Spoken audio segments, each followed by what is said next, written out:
Olá, graça e paz, eu sou Luiz Oliveira e você está no canal Auxílio EBD. Estamos comentando a revista Lições Bíblicas Adultos da CPAD para o segundo trimestre de 2021. O título desta série de lições é Dons Espirituais e Ministeriais, servindo a Deus e aos homens com poder extraordinário. O escritor desta série de lições é o pastor Elinaldo Renovato de Lima. E chegamos hoje, meus irmãos, à lição de número 6, que tem por título O Ministério de Apóstolo. Com esta lição, nós iniciamos, meus queridos, a análise, o estudo dos dons ministeriais. Até a aula anterior, as últimas 3 aulas, nós estudamos os dons espirituais, aqueles que são operados pelo Espírito Santo. E a partir de agora, a partir desta aula, nós estudaremos cada um dos 5 dons ministeriais. Para o textuário desta lição, temos o texto clássico que lista os dons ministeriais. Efésios, capítulo 4, versículo 11, nos diz: E ele mesmo deu uns para apóstolos, e outros para profetas, e outros para evangelistas, e outros para pastores e doutores. Já a verdade prática nos ensina: o dom do apostolado foi concedido por Deus à Igreja com o propósito de expandir o Evangelho de Cristo. Para a leitura bíblica em classe, temos o texto da carta de Paulo aos Efésios, no capítulo 4, versículos do 7 ao 16. Acompanhe a leitura, por favor. Mas a graça foi dada a cada um de nós segundo a medida do dom de Cristo. Pelo que diz: subindo ao alto, levou o cativo o cativeiro e deu dons aos homens. Ora, isto, ele subiu, que é senão que também antes tinha descido às partes mais baixas da terra. Aquele que desceu é também o mesmo que subiu acima de todos os céus para cumprir todas as coisas. E ele mesmo deu uns para apóstolos, e outros para profetas, e outros para evangelistas, e outros para pastores e doutores, querendo o aperfeiçoamento dos santos, para a obra do ministério, para a edificação do corpo de Cristo, até que todos cheguemos à unidade da fé e ao conhecimento do Filho de Deus, a varão perfeito, à medida da estatura completa de Cristo, para que não sejamos mais meninos inconstantes, levados em roda por todo o vento de doutrina, pelo engano dos homens que, com astúcia, enganam fraudulosamente. Antes, seguindo a verdade em amor, cresçamos em tudo naquele que é a cabeça, Cristo, do qual todo o corpo, bem ajustado e ligado pelo auxílio de todas as juntas, segundo a justa operação de cada parte, faz o aumento do corpo para sua edificação em amor. Como objetivo geral da lição nós temos mostrar a importância do ministério apostólico no Novo Testamento. Já para os objetivos específicos temos 3. Para o tópico 1, investigar biblicamente o colégio apostólico. Para o tópico 2, retratar o ministério apostólico de Paulo. E, finalmente, para o tópico 3, avaliar a apostolicidade atual. Queridos irmãos, gostaria de lembrá-los que, para aqueles que assim desejarem, as notas de aula que eu utilizei para a gravação desta videoaula estão disponíveis para download. O link para download está logo aqui abaixo na descrição do vídeo. E se você está assistindo este vídeo ali pelo nosso site Estudantes da Bíblia, o link para download das notas de aula está logo abaixo ali da janela do vídeo. Isto posto, vamos então para o comentário. Introdução. A partir da lição desta semana, estudaremos os dons ministeriais distribuídos por Deus à sua igreja, objetivando desenvolver o caráter cristão da comunidade dos santos, tornando-o semelhante ao de Cristo. Aqui, meus irmãos, encontramos o principal objetivo pelo qual os dons ministeriais foram dados à igreja: o aperfeiçoamento do corpo de Cristo. Enquanto os dons espirituais são manifestações do Espírito Santo que atuam na edificação, na consolação e na exortação da igreja, os dons ministeriais eles atuam na questão do crescimento espiritual, do amadurecimento dos crentes. E eles vêm para justamente complementar as ferramentas que Deus deixou à disposição de nós, a sua igreja. E um outro ponto importante a ser mencionado em relação aos dons ministeriais, meus irmãos, é que eles precisam ser utilizados para ajudar outras pessoas a alcançarem o crescimento. Os dons ministeriais não são títulos que nós recebemos do Senhor para, vamos dizer assim, mostrar que temos alguma coisa de diferente, não. Os dons ministeriais são capacitações vindas diretamente de Deus para que nós atuemos ajudando no crescimento dos outros irmãos. Então que fique claro que os dons ministeriais são dons de serviço, direcionados a serem utilizados para causar crescimento na vida de outras pessoas. Não são dons para nós, são dons para serem utilizados no meio da igreja para ajudar outros irmãos a crescerem na presença de Deus. Inclusive, vamos ler o que está ali. Vamos fazer a releitura do que está em Efésios 4 e 12, agora na nova versão transformadora. Eles são responsáveis, vejam, eles são responsáveis por preparar o povo santo para realizar a sua obra e edificar o corpo de Cristo. Então, aqueles que receberam do Senhor dons ministeriais precisam utilizá-los para que outros crentes cresçam também no conhecimento e na graça de Deus. Essas pessoas que receberam estes dons ministeriais são colocados como ensinadores, como líderes, como pessoas para ajudar outras pessoas no crescimento. Eu estou sendo bastante enfático nessa questão, meus irmãos, para que isso fique bastante claro. Dom ministerial é dom que precisa ser utilizado para ajudar outros crentes a crescer na presença de Deus. De acordo com as epístolas aos Efésios e aos Coríntios, são 5 os dons ministeriais concedidos por Deus à igreja: apóstolos, profetas, evangelistas, pastores e doutores, conforme realmente nós já lemos e também já mencionamos. Veremos o quanto estes ministérios são necessários à vida da igreja local para cumprir a missão ordenada pelo Senhor ante o mundo e, simultaneamente, crescer na graça e conhecimento de nosso Senhor e Salvador Jesus Cristo. Mostrando a sequência de Efésios 11, iniciaremos o estudo pelo dom ministerial de apóstolo. E aqui, meus irmãos, seria importante nós meditarmos em mais um ponto. Quando olhamos para essa questão dos dons ministeriais, nós percebemos a relação de interdependência que há entre os crentes no corpo de Cristo. Como assim relação de interdependência? Os dons ministeriais foram dados, conforme eu acabei de mencionar, para que eles sejam usados, as pessoas que têm esses dons sejam usadas para ajudar outras pessoas a crescer na presença de Deus. Isso significa, meus irmãos, que uma pessoa sozinha, desligada da comunidade, desligada da comunhão da igreja, dos outros crentes, dificilmente conseguirá crescer, dificilmente conseguirá ter um desenvolvimento satisfatório sozinho, estando sozinho. Daí a grande necessidade de nós interagirmos com a igreja, com os irmãos, até porque para que nós possamos aprender uns com os outros.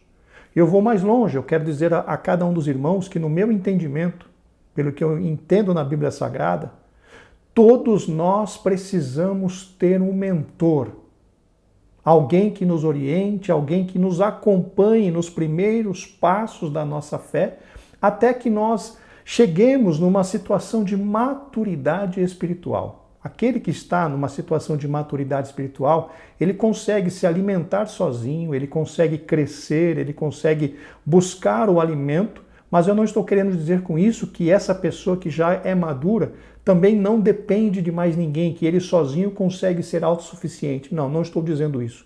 Eu estou querendo dizer é que uma pessoa que já está madura, ela tem mais autonomia para poder estudar a Bíblia, para poder aprender, para poder desenvolver os seus pensamentos, mas nunca longe, nunca isolada de outras pessoas, de outros pastores, de outros ensinadores. Porque, meus irmãos, a Bíblia é um mistério tão grande que nós sempre estamos aprendendo uns com os outros. Nós sempre estamos crescendo através da nossa interação com os nossos irmãos. Tanto faz aqueles que sabem mais do que nós, como aqueles que sabem menos do que nós. Nós sempre aprendemos com todas as pessoas. Então, percebam que nessa questão dos dons ministeriais, todos nós precisamos, no início da nossa jornada na fé, ter um mentor espiritual, alguém que nos direcione, alguém que nos ensine, alguém que nos mostre o caminho que devemos seguir para que alcancemos o crescimento espiritual. E normalmente essas pessoas que são usadas, que são, vamos dizer assim, que se predispõem a realizar esse trabalho na vida dos novos crentes, são pessoas que têm realmente chamadas ministeriais. Então, queridos, que fique claro da importância dessa questão dos dons ministeriais. São pessoas capacitadas, chamadas por Deus para ajudar, para atuar no crescimento espiritual, no crescimento na graça e no conhecimento do corpo de Cristo. E conforme o comentarista mencionou, hoje vamos estudar o primeiro dom, que é o dom de apóstolo. Como ponto central da lição nós temos, o dom ministerial de apóstolo continua em plena vigência. Já para o tópico 1, o título é O Colégio Apostólico. Subtópico 1. O termo apóstolo. O dicionário bíblico Wycliffe informa que o termo grego apóstolos origina-se do verbo apostelein, que significa enviar, remeter. A palavra apóstolo, portanto, significa aquele que é enviado, mensageiro, oficialmente comissionado por Cristo. Ao longo do Novo Testamento, o verdadeiro apóstolo é enviado por Cristo igualmente como o Filho foi enviado pelo Pai com a missão de salvar o pecador com autoridade, poder, graça e amor. Então, queridos, começamos aqui com a definição da palavra apóstolo, que é, conforme o comentarista, aquele que é enviado, o mensageiro, oficialmente comissionado por Cristo. E aqui já temos a ideia de que apóstolo não é aquele que está num lugar parado. Apóstolo é alguém que, quando comissionado por Deus, quando recebeu de Deus esse dom ministerial de apóstolo, é alguém que foi autorizado por Deus para ir para algum outro lugar fazer uma grande obra. Então, está diretamente ou fortemente associado a essa questão de ter o dom ministerial de apóstolo, alguém que realiza uma grande obra para o Senhor, enviado de um lugar para o outro, ou seja, um trabalho missionário, um trabalho de fundação de igreja, um trabalho de abertura, de campos, de expansão de campos e estruturação de uma igreja local naquele novo campo. Então, temos que entender que apóstolo não é um grande líder de uma igreja. Inclusive, estava ouvindo um áudio do irmão Roberto, do professor Roberto hoje, Roberto Silva, e ele estava explicando, e foi bastante assertivo nas suas palavras, que nós não podemos, meus irmãos, confundir a questão do dom ministerial de apóstolo com um cargo na igreja de apóstolo. Não há nada a ver uma coisa com a outra. A chamada ministerial de apóstolo, o dom ministerial de apóstolo, é para que alguém faça uma obra, uma grande obra para o Senhor. Já o cargo eclesiástico, o apóstolo, como muitos têm se intitulado por aí, teoricamente não tem embasamento bíblico essa questão do título eclesiástico. Então nós não podemos confundir uma coisa. Não é porque alguém se auto-intitula apóstolo ou foi considerado um apóstolo pela igreja, pela comunidade, enfim, para onde ele dirige, isso não significa que essa pessoa recebeu de Deus o dom ministerial de apóstolo. Então, irmãos, são coisas distintas, são coisas diferentes, são coisas separadas.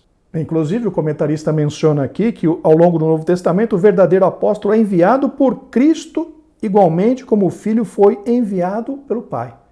E nós encontramos em relação aos 10 apóstolos exatamente isso ali, em Mateus no capítulo 10, quando eles são enviados. Vamos ler esse texto de Mateus 10, versículos 5 a 8, na Almeida Revista e Corrigida. Jesus enviou estes 12 e lhes ordenou, dizendo: não ireis pelo caminho das gentes, nem entrareis em cidade de samaritanos, mas ide antes às ovelhas perdidas da casa de Israel. E indo, pregai, dizendo: é chegado o reino dos céus. Curai os enfermos, limpai os leprosos, ressuscitai os mortos, expulsai os demônios. De graça recebestes, de graça dai. Então vejam, queridos irmãos, que em relação aos 10 discípulos que depois foram chamados apóstolos por Cristo, eles receberam uma ordem ali em Mateus 10 de ir para realizar uma grande obra no nome do Senhor. E é justamente essa questão de ser comissionado, ser enviado por Cristo, a questão que confirma a presença de um dom ministerial de apóstolo na vida de uma pessoa. O verdadeiro apostolado baseia-se na pessoa e obra de Jesus, o apóstolo por excelência. Na realidade, meus irmãos, eu gostaria até de ampliar este conceito, não apenas o verdadeiro apostolado baseia-se na vida de Cristo, mas nós, como cristãos, temos que ter Cristo, conforme eu já tenho repetido várias e várias vezes durante as aulas ministradas, nós temos que ter Cristo como o nosso sumo exemplo, como o nosso supremo alvo a ser atingido. Precisamos, queridos, ser imitadores de Cristo em todos os sentidos. Ele é o nosso alvo, ele é o nosso objetivo de vida. Nós precisamos crescer e nos tornarmos como Cristo foi enquanto encarnados, com exceção da questão de ser filho de Deus. Como diz, inclusive em Efésios, ali depois no versículo 12 e 13 do capítulo 4, que nós lemos na leitura bíblica em classe, quando diz lá, querendo, o aperfeiçoamento dos santos, até que cheguemos à estatura completa de Cristo.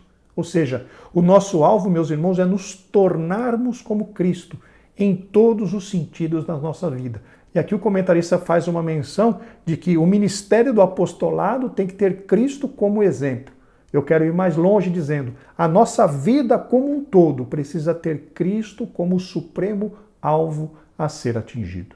Subtópico 2, o colégio apostólico. Entende-se por colégio apostólico o grupo dos 12 primeiros discípulos de Jesus, convidados por ele a auxiliarem o seu ministério terreno. O Salvador os separou e nomeou. Aqui, meus irmãos, nessa frase que o comentarista deixou aqui no comentário, entende-se por colégio apostólico o grupo dos 12 primeiros discípulos de Jesus. Vejam que a Bíblia não diz que foram os 12 primeiros discípulos de Jesus convidados. Aqueles que aceitaram a Cristo primeiro, começaram a andar após Cristo, na ordem, primeiro Pedro, Tiago, João, André, enfim, eles foram escolhidos por ordem de chegadas. Não. Na realidade, o Senhor Jesus Cristo foi agregando a si os discípulos, e depois a Bíblia nos diz que ele passou uma noite inteira em oração, e de manhã, sim, ele separou, no meio daqueles muitos discípulos que o seguiam, ele separou 12 pessoas. Vamos ler o que está ali em Lucas, no capítulo 6, versículos 12 e 13, na Almeida, revista e corrigida. E aconteceu que naqueles dias subiu ao monte a orar e passou a noite em oração a Deus. E quando já era dia, chamou a si os seus discípulos e escolheu 12 deles, a quem também deu o nome de apóstolos. Então, meus irmãos, só para não confundir, não foram os 12 primeiros discípulos que foram escolhidos como apóstolos. E sim, no meio de todos os discípulos, o Senhor Jesus Cristo escolheu 12. É só para deixar claro para os irmãos, porque se nós nos apegarmos à letra, nos apegarmos à frase como está, pode ser que alguém entenda que os 12 dos 12 apóstolos foram justamente os 12 primeiros discípulos de Cristo. E não. O Senhor Jesus Cristo escolheu os apóstolos, 12 apóstolos, do meio de todos os discípulos, depois de passar uma noite inteira em oração a Deus. Os primeiros escolhidos não eram homens perfeitos, mas foram vocacionados a levar a mensagem do Evangelho a todo mundo. Meus irmãos, como homens, nenhum de nós é perfeito, porque nós herdamos o pecado original de nosso pai Adão. Só que o que ocorre? Ocorre que Deus usa homens imperfeitos como nós, mas que foram santificados pela ação das Escrituras e também pela ação do Espírito Santo para realizar a sua obra na terra. Então vejam, nós mesmos sendo imperfeitos, Deus nos escolheu e Deus nos capacita e nos capacitará, se assim nós dermos lugar à ação da palavra de Deus e do Espírito Santo na nossa vida, para que sejamos usados por Ele, aleluia, para realizar uma grande obra para a glorificação do nome do Senhor. Então, queridos, somos imperfeitos, mas Deus nos capacita a realizar a sua obra na terra. De acordo com Stanley Horton, eles foram habilitados a exercer o ministério quando do estabelecimento da igreja. Em outras palavras, os 12 apóstolos constituíram a base ministerial para o desenvolvimento e a expansão da igreja no mundo. Realmente, meus irmãos, o comentarista está coberto de razão e encontramos textos que comprovam isso. Por exemplo, o texto ali de Lucas 24, do 44 ao 49, fala sobre isso. O texto clássico de Atos 1 e 8, e recebereis a virtude do Espírito Santo e ser-me-eis testemunhas, tanto em Jerusalém quanto em toda a Judéia e Samaria até os confins da terra. No mínimo, essas duas passagens falam claramente que os discípulos, os apóstolos, eram os responsáveis pelo estabelecimento da igreja de Cristo na terra. E isso é transferido para todos nós, servos do Senhor. Não é necessário que nós tenhamos um chamado ministerial através do dom de apóstolo para pregarmos o evangelho. Porque todos nós somos constrangidos pela palavra para falar aquilo que temos visto e ouvido na presença de Deus. E se seguirmos ainda nessa linha, ainda temos o texto ali de Mateus 28, 19, ide por todo o mundo, ide ensinai todas as nações, batizando-os em nome do Pai, do Filho e do Espírito Santo. E também temos Marcos 16, 15, ide por todo o mundo e pregar o evangelho a toda criatura. São comprovações de que os discípulos, os apóstolos, eram a base ministerial para o estabelecimento da igreja. Tudo bem que hoje, meus irmãos, conforme eu mencionei, essas mensagens e essas ordens foram transferidas para nós, crentes que vivem hoje, que formam uma igreja hoje. Mas se nós olharmos com detalhe, com carinho, estas palavras inicialmente foram dirigidas para os discípulos e principalmente para os apóstolos, que eram os líderes entre os irmãos, entre os cristãos, entre os servos de Cristo naquele momento. E essa responsabilidade depois foi transferida para nós, que somos a igreja de hoje. Mas antes, como nos mostra a palavra de Deus, receberam o batismo com o Espírito Santo. Esse é um outro ponto importante, meus irmãos, porque o próprio Senhor Jesus Cristo nos deixou entender, nos deixou claro através da palavra, que o ponto inicial, ou seja, o pré-requisito principal para que a igreja se iniciasse, era justamente a descida do Espírito Santo sobre os apóstolos e discípulos. Tanto que ele disse lá em Lucas, no capítulo 24, versículo 49, parte B, na Almeida Revista e Corrigida, ele diz assim: ficai, porém, na cidade de Jerusalém, até que do alto sejais revestido de poder. Essa foi a ordem do Senhor Jesus Cristo, ou seja, não iniciem nada até que o Espírito Santo desça sobre vocês, até que vocês sejam revestidos de poder do alto. Então, queridos, realmente, conforme nós já mencionamos em lições anteriores, o batismo no Espírito Santo é uma ferramenta imprescindível, ou seja, de suma importância, para que a obra do Senhor seja realizada nesta terra, seja realizada a contento, ou seja, de acordo com a vontade de Deus. Aqueles que não são batizados com o Espírito Santo, por favor, continuem realizando a obra do Senhor, mas nunca deixem de buscar ser batizados, porque essa questão do revestimento de poder nos dá uma graça maior para podermos realizar a obra de Deus. Nos dá uma confiança, uma fé mais robusta no sentido de nos impulsionar a realizar a obra do Senhor. Se você não é batizado no Espírito Santo, não desanime. Continue fazendo a obra do Senhor, continue ministrando, ensinando, pregando, evangelizando. Não pare de realizar a obra do Senhor, mas também não pare de buscar este revestimento de poder que é algo tão importante para a vida de todos os cristãos. Subtópico 3, a singularidade dos 12. Aqui é importante ressaltar que o apostolado dos 12 tem uma conotação bem singular em relação aos demais encontrados em Atos e também nas epístolas paulinas. Meus irmãos, a palavra singular aponta para algo bastante particular, ou seja, não encontrado com muita facilidade, não generalizado. Então, quando se fala alguma coisa que é singular, é alguma coisa que é diferenciado em relação ao que normalmente nós encontramos pelo mundo.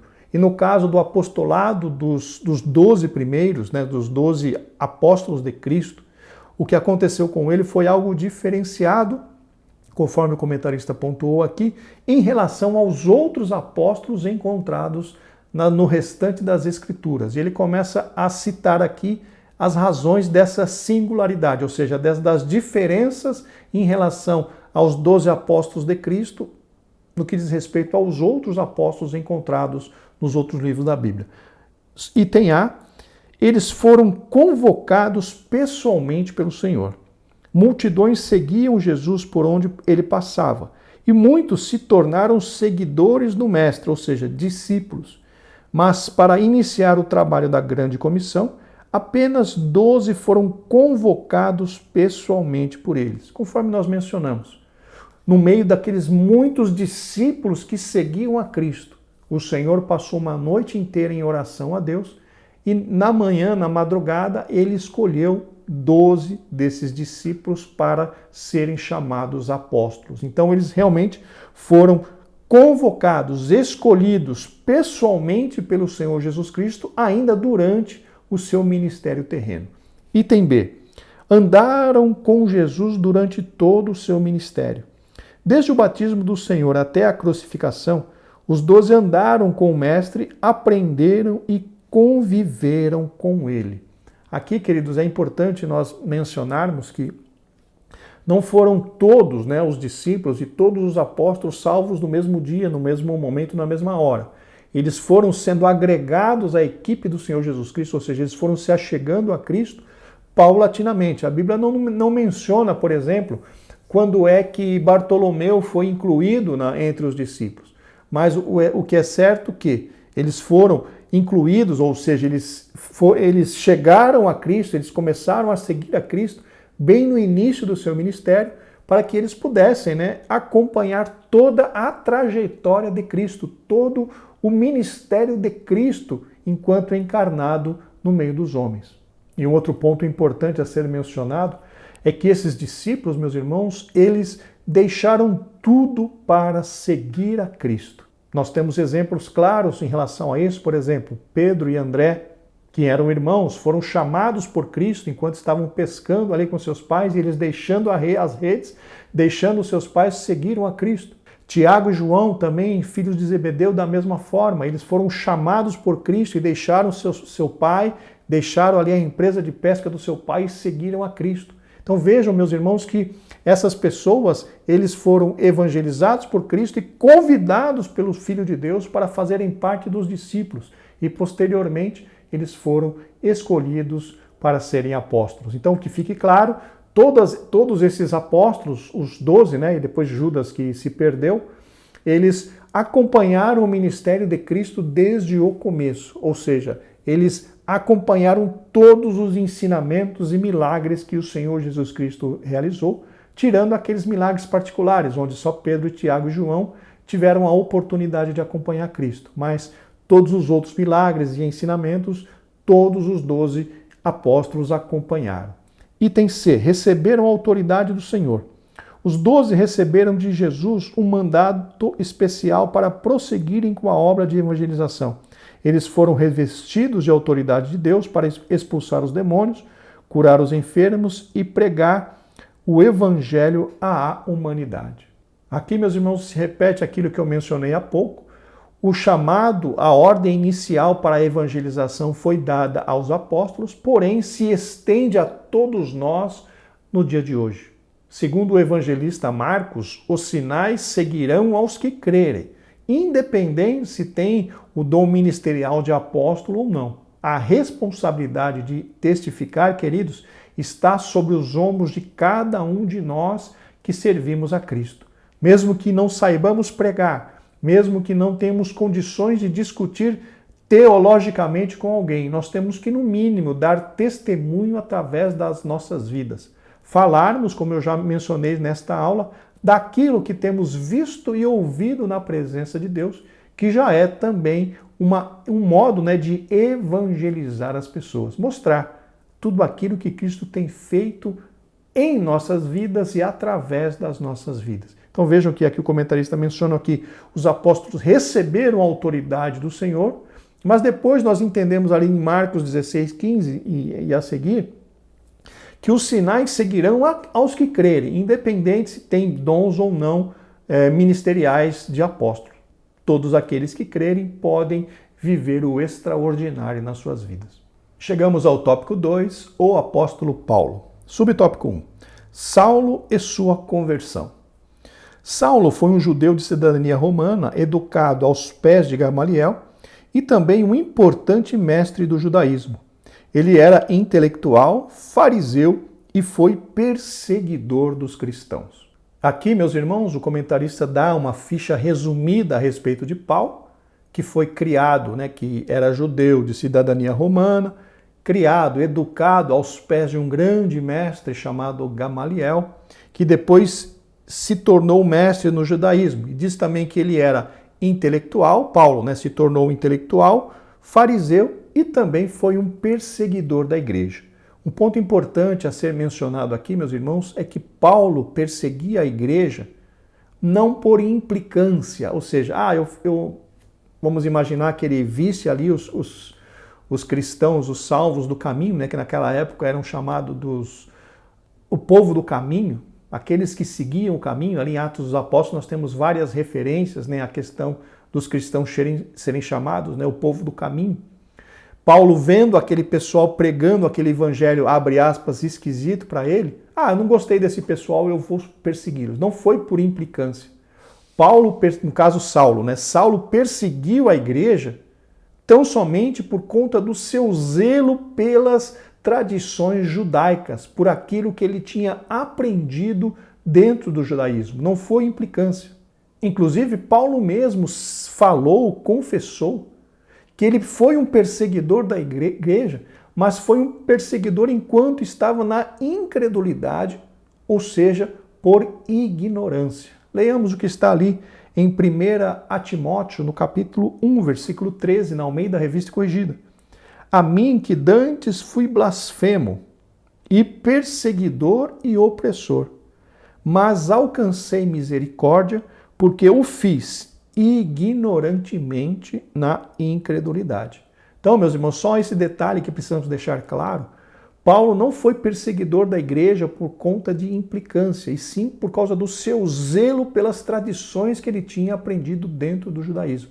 E aqui ele mesmo diz que perseguiu a igreja porque ainda estava na incredulidade por ignorância. Entretanto, a caminho de Damasco, em busca dos cristãos que haviam fugido devido à perseguição em Jerusalém, e com carta de autorização para prendê-los, Saulo teve uma experiência com o Cristo ressurreto. A sua vida foi inteiramente transformada a partir deste encontro pessoal com Jesus. De perseguidor passou a perseguido. De Saulo, o fariseu, a Paulo, o apóstolo dos gentios. Aqui, meus irmãos, duas questões a serem mencionadas. No caso de Saulo, notem que foi necessária uma ação direta do próprio Senhor Jesus Cristo para que ele se convertesse.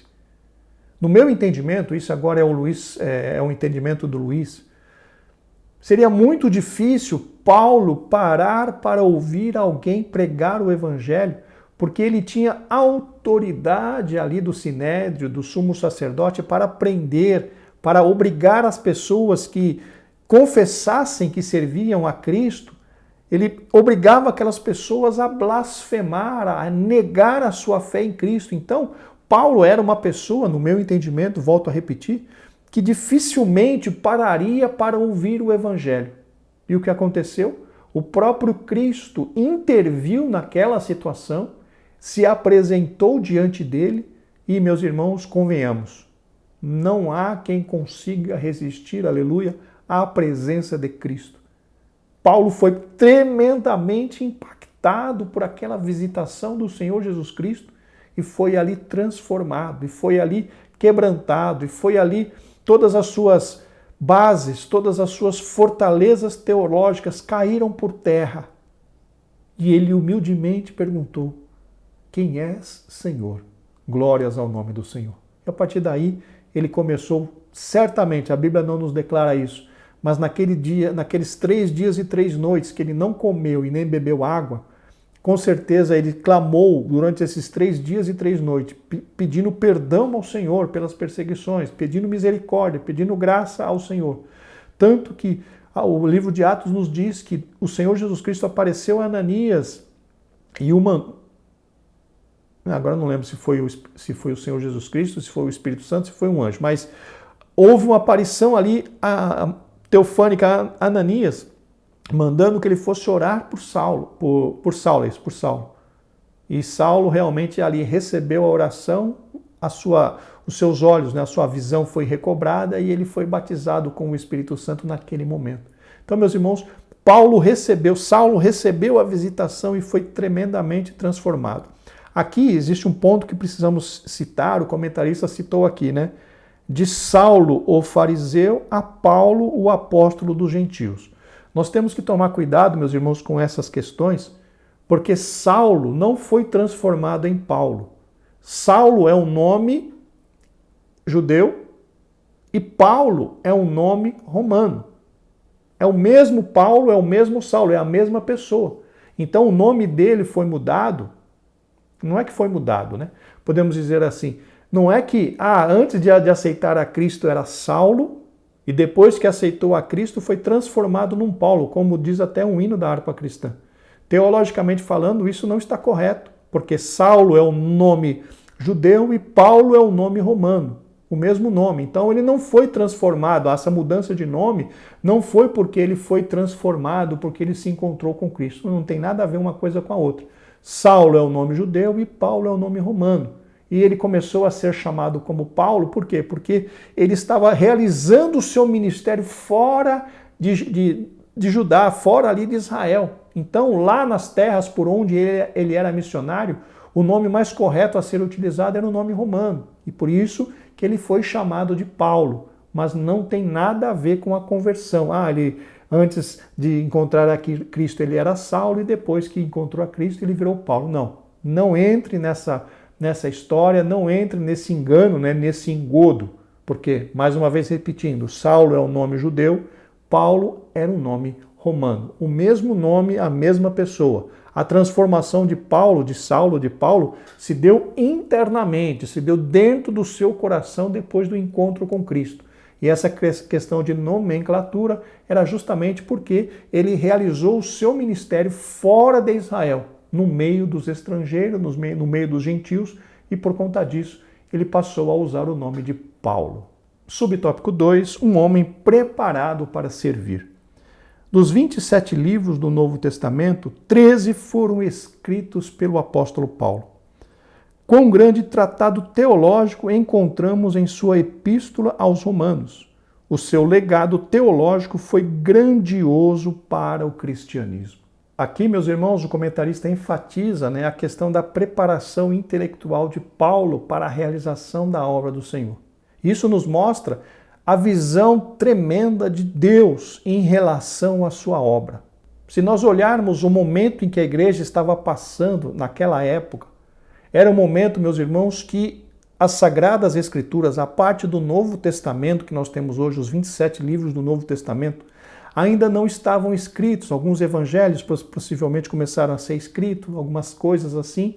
Porém, o grosso teológico, o grosso doutrinário do Novo Testamento não havia sido escrito e precisava ser escrito.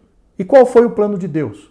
Escolher alguém já capacitado para isso, capacitado intelectualmente, capacitado academicamente, alguém realmente, no que diz respeito à capacitação natural, era alguém completamente preparado para ser usado por Deus para realizar uma tão grande obra. Não estou dizendo que Paulo não precisou receber nada de Deus, eu não estou dizendo isso. Eu estou dizendo, o que eu estou querendo dizer é que o preparo acadêmico, intelectual que Paulo tinha, serviu de base, serviu de fundamento para que Deus o usasse de uma forma maravilhosa, tanto na sua obra escrita, quanto na sua obra missionária, o seu trabalho manual, o seu trabalho, vamos dizer assim, no meio dos cristãos. Então vejam, meus irmãos, a sabedoria, a assertividade de Deus na escolha dos seus vasos. Escolheu a Paulo, um homem tremendamente preparado. E realmente, meus irmãos, conforme o comentarista pontuou, dos 27 livros do Novo Testamento, Paulo foi responsável pela escrita de 13 deles. Uma enorme, uma gigantesca contribuição do apóstolo dos gentios para o crescimento da igreja de Deus na terra. A glória e a honra são para o Senhor. E Paulo foi simplesmente um instrumento de Deus. E o que queremos enfatizar aqui é que a importância de nós estarmos preparados. Alguém costuma dizer aí fora, até vemos aí em frases motivacionais, que Deus não chama os capacitados, mas capacita os chamados. Meus irmãos, paremos para meditar. Não podemos esperar que Deus nos chame para que nós nos capacitemos. Eu estou querendo dizer em relação a academicamente, na escola, estudo, preparação, aquilo que depende de nós. Preparemo-nos, deixemos de lado essa questão, essa frase motivacional, que Deus não chama os capacitados, mas capacita os chamados. Não, façamos a nossa parte. Vamos estudar, vamos nos preparar, vamos ler, principalmente nós que temos um chamado para ensinar. Nós somos constrangidos pela Bíblia Sagrada a nos dedicarmos ao ensino. E que dedicação é essa? Precisamos estudar, precisamos ler, precisamos principalmente dentro da Bíblia Sagrada fazer a leitura anual, estudar, meditar nas páginas das Escrituras e também usar boas literaturas, bons livros para que nós possamos crescer no conhecimento. Não vamos, irmãos, nos enganar com esse discurso falso que Deus não chama os capacitados. Meus irmãos, Deus chama quem Ele quiser. Deus é soberano para chamar a quem Ele quiser. A nós cabe nos prepararmos para realizarmos a obra de Deus. Então, queridos, que nós possamos fazer a nossa parte. Paulo foi muito longe no sentido da obra que realizou para o Senhor. Por quê? Porque ele tinha se preparado. Ele não estava olhando para essa questão do ministério que receberia do Senhor, mas ele se preparou com zelo, com dedicação e foi grandemente usado pelo Senhor. E nós, queridos, podemos também ser grandemente usados pelo Senhor se nós nos prepararmos. O que Deus não poderia fazer através da sua vida, meu irmão, minha irmã, se você aprender bem o inglês?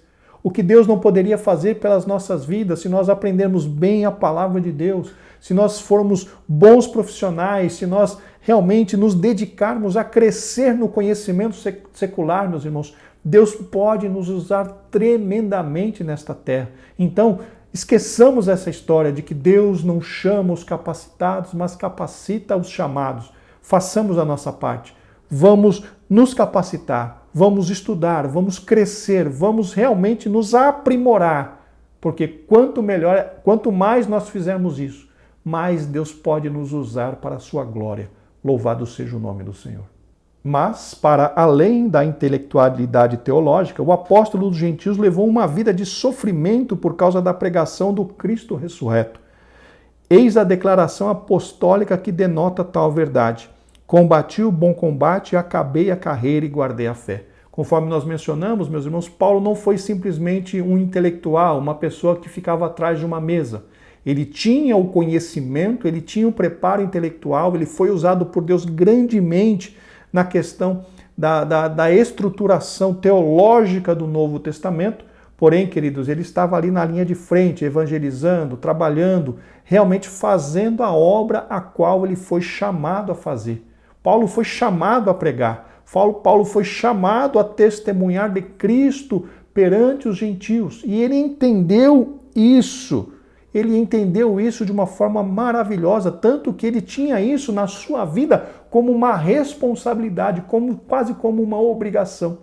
Leamos o que está ali em 1 Coríntios 9, versículo 16, na Nova Versão Transformadora. E, no entanto, não posso me orgulhar de anunciar as boas novas, pois sou impelido por Deus a fazê-lo.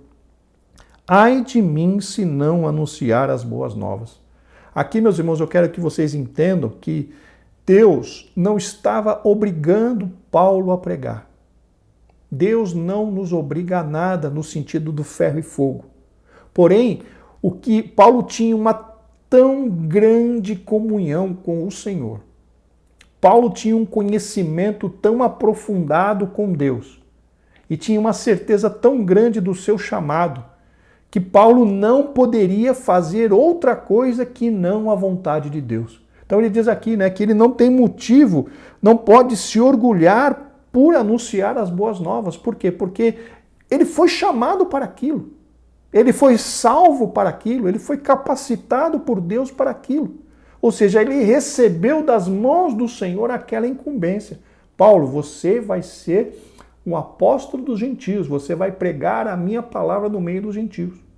E quando ele diz aqui, e ai de mim se não pregar o evangelho, Paulo está querendo dizer que conhecia a questão da cobrança depois em relação ao que recebemos. Nós já mencionamos em aulas anteriores, quando a palavra do Senhor que diz, aquele a quem muito é dado, muito será cobrado.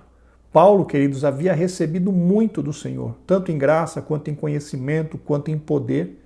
E ele sabia que se ele não realizasse a obra do Senhor, haveria um momento da cobrança, da prestação de contas diante de Deus.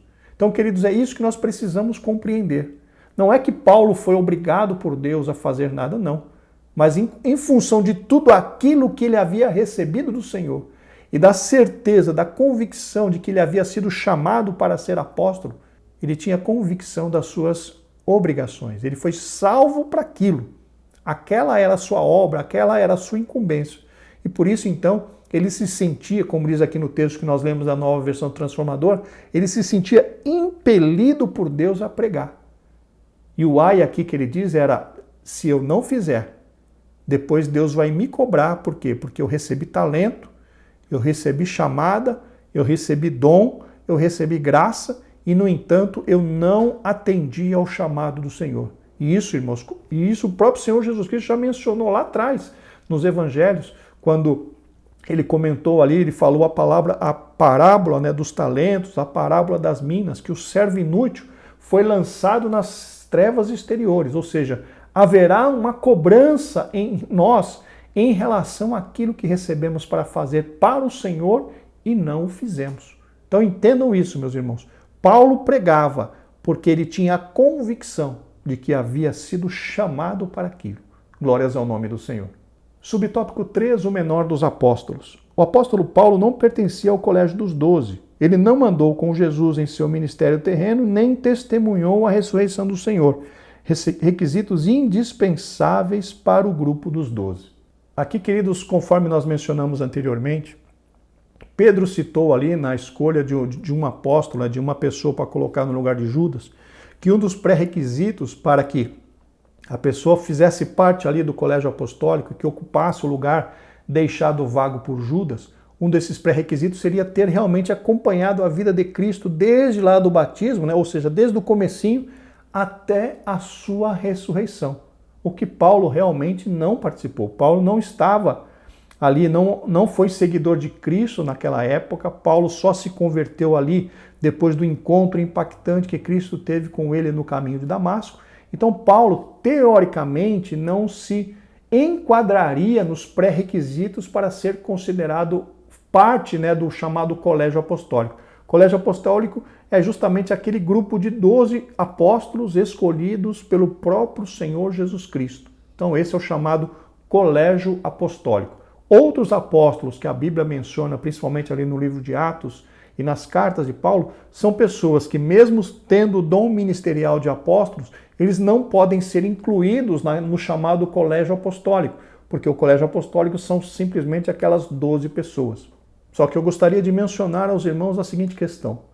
Paulo tinha a convicção, meus irmãos, de que havia sido chamado, que havia recebido do Senhor o dom ministerial de apóstolo. Por que eu digo isso? Das suas 13 cartas registradas, dos seus 13 livros registrados no Novo Testamento, ele inicia o livro dizendo, Paulo, apóstolo de Jesus Cristo, em Romanos, encontramos em Romanos 1:1, 1 Coríntios 1:1, 2 aos Coríntios 1:1, Gálatas 1:1, Efésios 1:1, Colossenses 1:1, 1 Timóteo 1:1, 2 Timóteo 1:1 e Tito 1:1.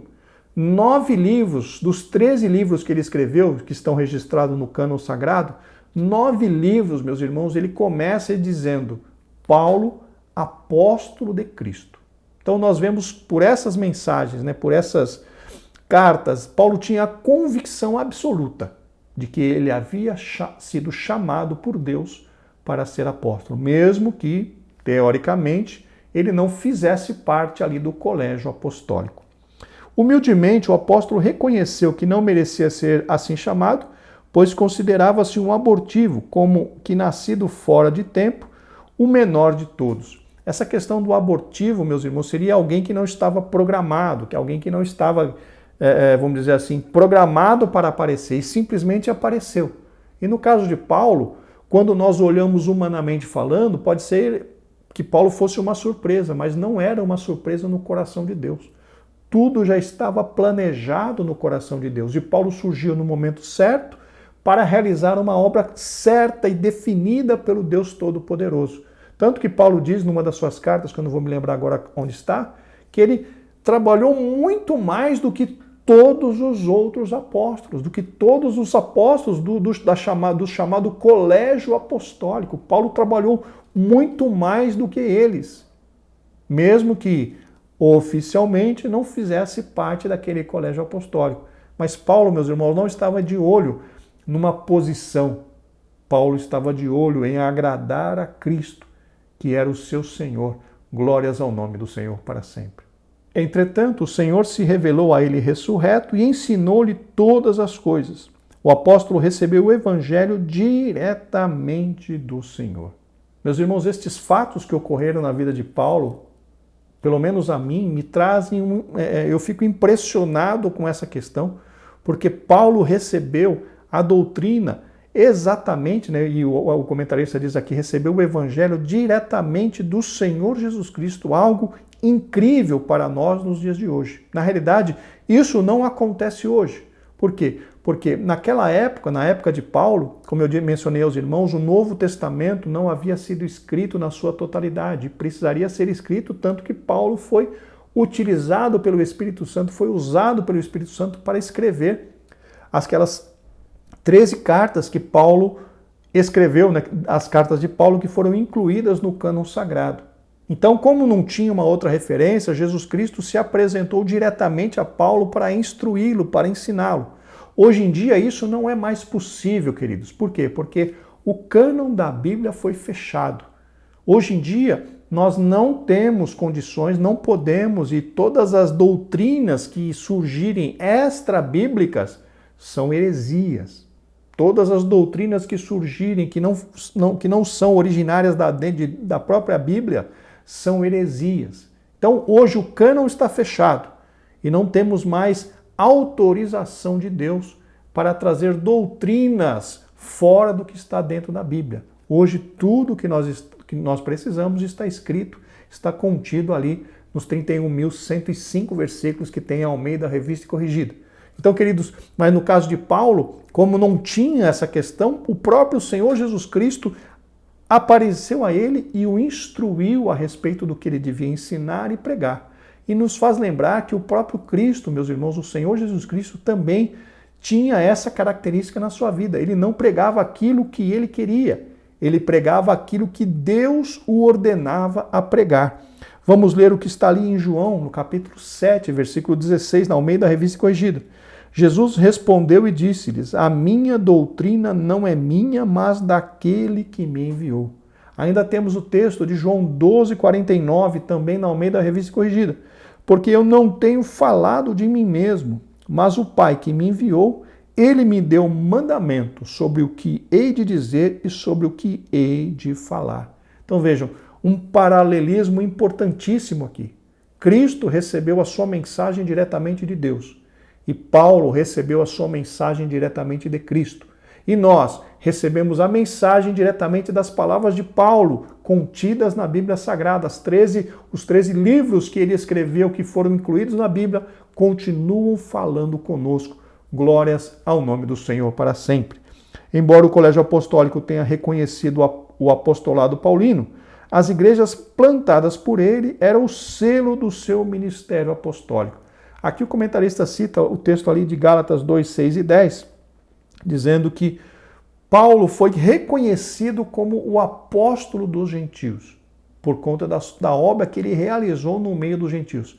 Mas a própria Bíblia diz, e mesmo Paulo diz, né, que os crentes ali de Corinto, principalmente os crentes de Corinto, era a prova do seu apostolado, aquilo que Paulo tinha realizado por Deus, realizado através do poder de Deus na sua vida, na vida dos coríntios, era a comprovação de que ele tinha realmente um chamado apostólico para pregar o evangelho no meio dos gentios. Então vejam que coisa interessante, mesmo ele não sendo oficialmente do Colégio dos 12, os 12, não vou dizer os 12 porque Judas já tinha ido, Tiago também, irmão de João, já tinha morrido também. Então, mas, enfim, a diretoria da igreja em Jerusalém havia reconhecido o apostolado de Paulo no meio dos gentios. Chegamos, meus irmãos, agora ao tópico 3, apostolicidade atual. Subtópico 1, ainda há apóstolos? No sentido estrito do termo e de acordo com a sua singularidade, apóstolo como os 12 não mais existem. A palavra de Deus diz que durante o milênio os 12 se assentarão sobre tronos para julgar as 12 tribos de Israel. Os seus nomes também estarão registrados nos 12 fundamentos da cidade santa. Logo, o colégio apostólico foi formado por um grupo limitado de discípulos, não havendo, portanto, uma sucessão apostólica. Aqui, meus irmãos, é importante nós mencionarmos alguns pontos. O comentarista disse aqui, né, que apóstolos como aqueles 12 lá que fizeram parte do colégio apostólico realmente não existem mais. A igreja romana, ela tem um costume, né, ela tem um dogma, onde ela diz que a questão do apóstolo é meio que hereditário, é transferido, né? Tem uma sucessão apostólica porque é alguém que assume o cargo do apóstolo que faleceu. Mas, biblicamente falando, isso não tem fundamento, porque os 12 apóstolos do Cordeiro são os 12 apóstolos e ponto final. O que acontece é que ainda hoje nós temos a manifestação do quê? Do dom ministerial de apóstolo, que é uma chamada de Deus para que alguém, né, com essa chamada faça uma grande obra, principalmente uma grande obra missionária. Saia de um lugar para um outro lugar, para abrir igreja, para fundar ministérios, enfim, estruturar uma igreja, principalmente no que diz respeito ao chamado missionário.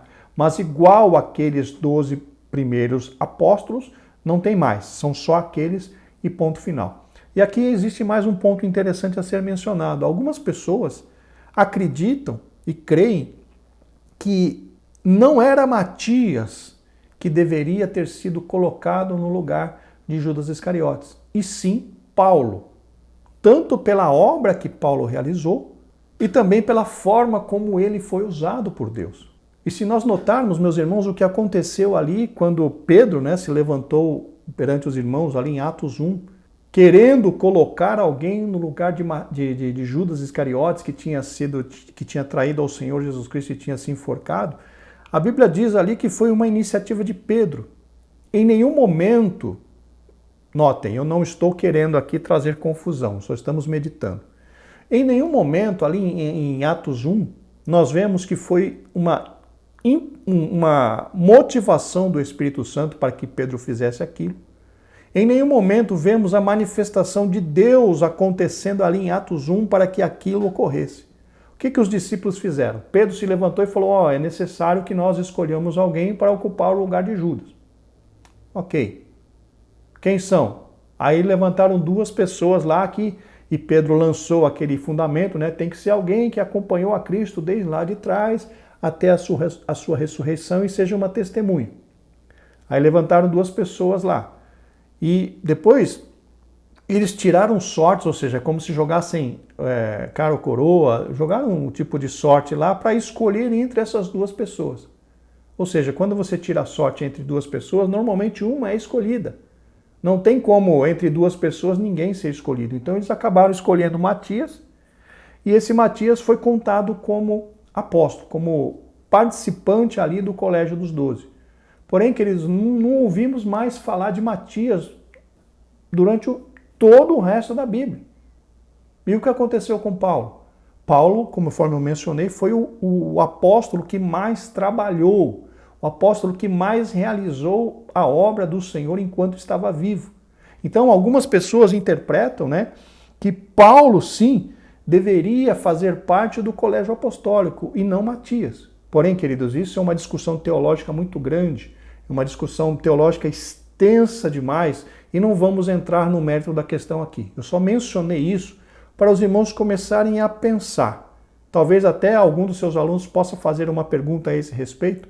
Não há embasamento teológico para dizer que Paulo realmente, ao invés de Matias, deveria ser colocado como fazer parte ali do colégio apostólico. Eu só estou mencionando realmente o que algumas pessoas, o que algumas linhas teológicas defendem, para que os irmãos saibam, para que os irmãos até pensem a esse respeito e acabem crescendo também, acrescentando conhecimento àquilo que os irmãos já sabiam. Fiquem atentos em relação a isso e cuidado também para que essa discussão não se estenda muito, mas é um ponto a ser pensado e mencionado, se assim os irmãos quiserem. Subtópico 2, apóstolos fora dos 12. A carta aos Efésios apresenta a vigência do dom ministerial de apóstolo.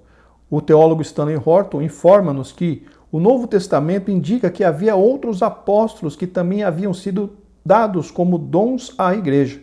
Entre eles se acham Paulo e Barnabé, bem como os parentes de Paulo, Andrônico e Júnia. Essas pessoas, meus irmãos, são aquelas nas quais se manifestaram o dom ministerial de apóstolo, que, conforme eu mencionei, estão dissociadas. Não é a mesma coisa que aqueles 12 apóstolos de Cristo que fizeram parte ali do colégio apostólico. Ao longo do Novo Testamento e no primeiro século da igreja, o termo apóstolo recebeu um significado mais amplo, de um dom ministerial distribuído à igreja local. E realmente é o que nos dá a entender ali por Efésios 4:11, que esses apóstolos são homens usados por Deus, são pessoas usadas por Deus para atuar no crescimento e no estabelecimento da igreja do Senhor Jesus Cristo em toda a terra. Então é um dom válido ainda até hoje, pois ainda não perdeu a data de validade. Qual a data de validade? Eu gosto de uma expressão que o pastor o pastor Luciano Subirá usa para falar essa questão a respeito dos apóstolos. Qual que é a data de validade? Ele cita lá justamente Efésios 4, 12 e 13, querendo o aperfeiçoamento dos santos, até que todos cheguemos à unidade da fé, disse lá Paulo, até que todos cheguemos à unidade da fé, até a estatura de varão perfeito, a medida completa de Cristo. Todos nós já chegamos à unidade da fé? Todos nós já chegamos ao crescimento, à estatura completa de Cristo? Não. Então, o dom ministerial de apóstolo ainda é válido, ou seja, existem pessoas com esse chamado ministerial ainda hoje, exercendo ou não o chamado que receberam das mãos do Senhor. Subtópico 3, o ministério apostólico atual. Não há sucessão apostólica, como nós mencionamos. Esta é uma doutrina formada pela Igreja Romana e infelizmente copiada por algumas evangélicas para justificar a existência do poder papal. O ministério dos 12 não se repete mais, conforme nós já tratamos do caso. O que há é o ministério de caráter apostólico. Atualmente, missionários, notem, missionários enviados para evangelizar povos não alcançados pelo Evangelho são dignos de serem reconhecidos como verdadeiros apóstolos de Cristo. Homens como John Wesley, William Carey, conominado pai das missões modernas, Hudson Taylor, Moody, Gunnar Wingren, Daniel Berg, Irmão André e tantos outros, em tempos recentes, foram verdadeiros desbravadores apostólicos. Cidades e até países foram impactados pela instrumentalidade destes servos de Deus. Meus irmãos, vejam que o comentarista fechou a lição, então, mencionando justamente isso, que essa questão do dom ministerial do apóstolo está direcionado diretamente para aqueles que realizam uma obra missionária de impacto. Ele citou alguns nomes aqui que os irmãos até bem conhece por causa da literatura. Então, queridos, mais uma vez, diferenciando chamado ministerial, dom ministerial de apóstolo para cargo eclesiástico. Não estamos mencionando e falando a respeito de cargo eclesiástico, até porque a Bíblia não trata de cargo eclesiástico no que diz respeito ao apóstolo. O que a Bíblia trata é do dom ministerial de apóstolo, aqueles que são chamados para realizar uma grande obra para o Senhor. Aos irmãos que nos acompanharam até aqui, muito obrigado. E uma sugestão. Irmãos, que possamos, cada um de nós, entender diante de Deus se temos um chamado ministerial, se temos um dom ministerial atribuídos ao Senhor em nós, atribuído ao Senhor em nós, e que possamos realizar esta obra. Você foi chamado para ser apóstolo? Se prepare para isso. Tenha a preparação, o embasamento, o crescimento intelectual, o crescimento, enfim, acadêmico, para se preparar para que Deus te use para realizar uma grande obra. Porque, meus irmãos, como disse o Senhor Jesus Cristo, a seara é grande, mas os ceifeiros são poucos. Que Deus possa nos dar da sua graça para que entendamos essa urgência em realizar a obra de Deus. Vamos então para a conclusão, terminando a aula. Nos moldes do Colégio dos Doze, o ministério apostólico não existe atualmente. Entretanto, o dom ministerial de apóstolo citado por Paulo em Efésios 4:11 está em plena vigência, conforme nós mencionamos. Pastores experimentados, evangelistas e missionários que desbravaram os rincões de nosso país ou em países inimigos do evangelho são pessoas portadoras desse dom ministerial. São os verdadeiros apóstolos da Igreja de Cristo hoje. Glórias ao nome do Senhor. Meus irmãos, muito obrigado pela sua presença até aqui, pela sua companhia. E se Deus quiser, na semana que vem estaremos de volta para comentar a lição de número 7, o segundo dom ministerial. Que Deus abençoe e uma ótima semana. Graça e paz.